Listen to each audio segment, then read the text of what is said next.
My name is Steph, and today I'm going to be talking about my cancer story.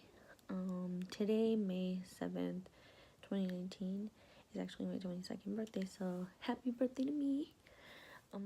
I originally wasn't going to make this video because, who would watch this? I don't know. I don't think I'm very interesting enough for this, so it's whatever. But, I thought about it more, and I was like, I think my story could help inspire someone, maybe, possibly, hopefully, who's also dealing with the same situation that I am. Because I remember when I was recently diagnosed with what I have, I was looking for videos that people my age, which sounds morbid because I don't want people of any age to have cancer, but I don't know, I guess I wanted someone to relate to, because this stuff is intense. So yeah. Okay, so I have chronic myeloid leukemia. I am at a low risk stage right now. It has been approximately 5 or 6 months, I don't know. So yeah, I was diagnosed with leukemia, or this leukemia, on December 18th of 2018, and I started my treatment on January 11th of 2019. So fun, right? The way I found out that I had cancer is I went to the hospital on December 18th at 4 in the morning because I was having chest pains and shoulder pain, chest pain, stomach pain. But the weird thing was that it was only my left side. So my mom called the ambulance. I was taken to the hospital, and some hospitals, I don't know all hospitals, but most hospitals, they take your blood. So yeah, they took my blood once. I was just chilling, the pain had subsided by this time, so they took my blood once, and I was just waiting there with my brother, my mom, and I. When the nurses came back, they were like, "We need to take your blood again." And we were like, "Well, why?" And they were like, "Well, we just have to run some additional tests, and we want to make sure it was something." And we were like, "Okay." We didn't really question it, but I guess this should have been an indication that there was something wrong. So they took my blood the second time. I was still hanging out, my brother and my mom and I, we were still hanging out in emergency room when the doctor came. And I was really tired, my mom was tired, my brother was tired, we were just done for the night. I was ready to go home. My mom thought it was my appendix or my gallbladder, so we were ready to just get it over with and go home. Unfortunately, when the doctor came, he was like, "I have some bad news. Your white blood cells are very high up. They're at 144,000, and you have leukemia." So, just like that, they dropped the bomb. He dropped the bomb on us, and I had leukemia. From there, I had to be transferred to another hospital in the state of California, because the hospital where I live, it's not very well. It's very advanced, but not super advanced. They're not specialized in this stuff. So I was transferred to another hospital where the paramedics were trying to calm us the whole way there, and they were like, the doctor's probably wrong. She probably doesn't have anything. They were telling my mom that I probably didn't have anything, and we held on to that for a while. I was like, I probably don't have anything. This is just probably stress or whatever. So also, before I was transferred to the other hospital in the ambulance, they did a whole scan because of the pains that I was having, and they wanted to make sure it wasn't something serious, more serious than cancer. But they did a scan, and they found out that I only have one kidney. So that was pretty interesting. I only have my right kidney, so do with that, but you will. I have my right kidney, and yeah, I didn't know that for 21 years because I don't know. So, anyways, back to the story. We were on the way to the other hospital, and I stayed there for a few days. Most of it was like blur or like fuzzy in my head because I try not to remember. I mean, I would have liked to block it out as much as possible, but whatever. So what happened was I went to the other hospital. I waited in the emergency room with my mom, my dad, and my boyfriend who came along with us as well. I waited there. They kept taking blood, doing like studies on me, whatever. So I was there for like the first day. I was there just in the emergency room, and the day after, they moved me to an actual room because I was going to be there for a while because they wanted to make sure like what I had, like what leukemia. I mean, at this point, I pretty much knew that I had it. Like I wasn't holding on to that hope that there was nothing wrong because if they're taking blood constantly and they're not really saying anything, then it's pretty good indication that there's something wrong. So, oh well. When I was in the other room, like the official hospital room, I was in the oncology unit, so I was already like up in where the oncology stuff is at. The other people with cancer as well. I was just there with another woman. She has, I don't remember the exact one. I know it was acute leukemia, and I don't remember the exact name of it, which sucks. But she was like pretty bad, but she had like a lot of hope, and I don't know, I guess she gave me strength in a way, but I was too afraid to talk to her because I thought I would cry, and that I did that a lot. I would cry and cry and cry constantly. My mom was with me the whole time, so yeah. So when I was in that room, they had to do something called a bone marrow biopsy on me, and that shit hurted so much.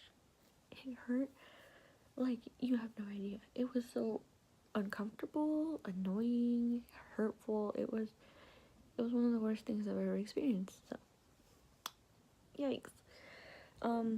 So they did the bone marrow biopsy. I don't remember what day because a lot of it was very fuzzy. They gave me a journal to like write in, but I'm left-handed, so and I know I said I had pain on my left side, and I was pointing to my right side because I'm a total tonta, but like my left side. Oh my god, on my left side. My right side was the side with pain. But moving on, I'm left-handed. They put the IV in my left hand or arm. They put the IV in my left arm, and it was uncomfortable to like move it around, so I tried not to move it around, and that's why I didn't really write in the journal they gave me, and that's why a lot of stuff is fuzzy, but I'm just trying to remember bits and pieces here. So they did the bone marrow biopsy. I waited like 2 or 3 days. I think it was 2 days. Yeah, 2 days for the results to come in. At this point we had given up hope that it was, something like just stress or whatever. And I was trying to come to terms with that I had cancer. So yeah. They sent me home a few days afterward. They didn't tell me any results, which they said was a good thing. I mean, for them, because, it means, like, if it was something serious, they would have given it back right away. But, they didn't, so I went home. I was back at home for Christmas and New Year's.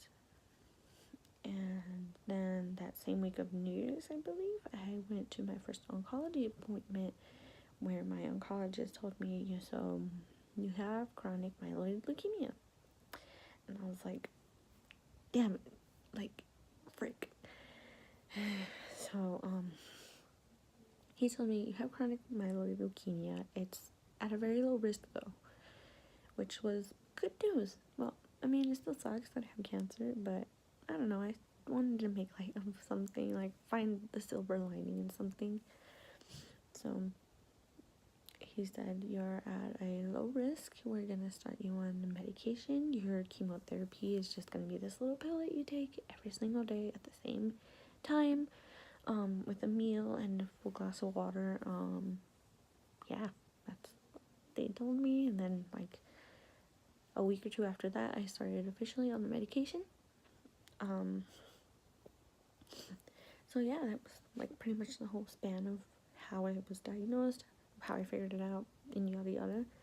So every month I go to get a blood exam, but they call it a specific name. It's the CMP, CBC, something like that. So I go every month, and that's to make sure that my blood cells are going like normal-ish, well, as normal as they can go. Sometimes I handle it very well that I have this, like, you know, I think about it and I'm like, oh well, what can I do? And then other times I get really sad because, you know, it's cancer, and I feel lucky and unlucky. I mean, I'm lucky that it's not something worse, and at the same time I feel very unlucky because I don't want to have cancer and it sucks, and I know I should be grateful that it's not as bad, but it makes me feel worse when people say you could be like dying in the hospital or something like that, because I don't want people to die of cancer. Like, that doesn't make me feel better that some people are worse off than I am. Like, I want everyone to be better. I don't want anyone to have cancer. It sucks. Like, it's the worst thing ever. But anyways, the medicine that I take, it's called imatinib or Gleevec, I believe.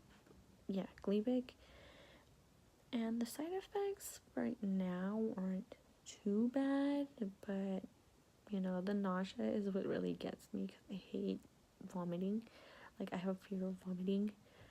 I don't know. I know it's like really weenie shit, but I have a fear of vomiting, and it's just when I've only thrown up like twice since I've been on the medicine. They give me nausea medicine for that. So since I've been diagnosed with cancer, I mentioned that, you know, sometimes I feel like good and sometimes I feel like super sad. Yeah, that's basically what it is. Before I was diagnosed with cancer, I was severely depressed, and I was having like a tough time with everything. And you know, some days are harder than others. That's all I'm gonna say.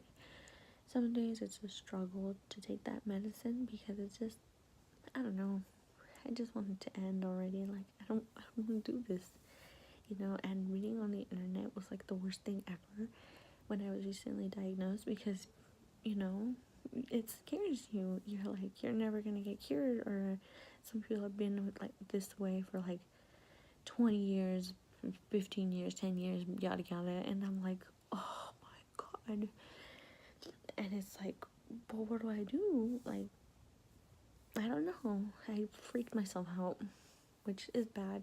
You should never do that. And yeah. So I make fun of my situation sometimes because I feel like laughing about it is the best way to deal with it, honestly. I would rather be laughing about it than being sad about it all the time. So I will make some really messed up jokes just about my cancer, just about me, you know. I'm not gonna say like anything bad or making fun of anyone else's cancer situation, because, you know, I'm not like that. I make fun of my own situation because you know, I'm a horrible person. Like, sometimes I'll laugh that I have one kidney, and that's probably super serious, but it's not. I don't know. I laugh about it, so whatever.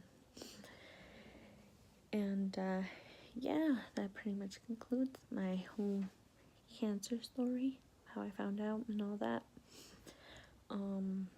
Down in the description, I'm going to add a few links because, you know, some people, they don't know that, or they don't have the possibility of paying for like medication, chemotherapy, and like normal therapy and things like that. And I'm gonna leave some links. Hopefully it'll help someone, you know. I'm not gonna scare people to be like, you know, oh, you're gonna die. No, like, just stuff like something to help your mental health, and how to pay for the medication if you don't have insurance or stuff like that, basically. And yeah, I hope you guys enjoyed this video, and if you did, I would appreciate it if you subscribed and liked, commented, and yada yada yada. If you didn't like it, then oh well, what can I do? But yeah, thank you so much for watching, and I will see you guys next time. Bye bye.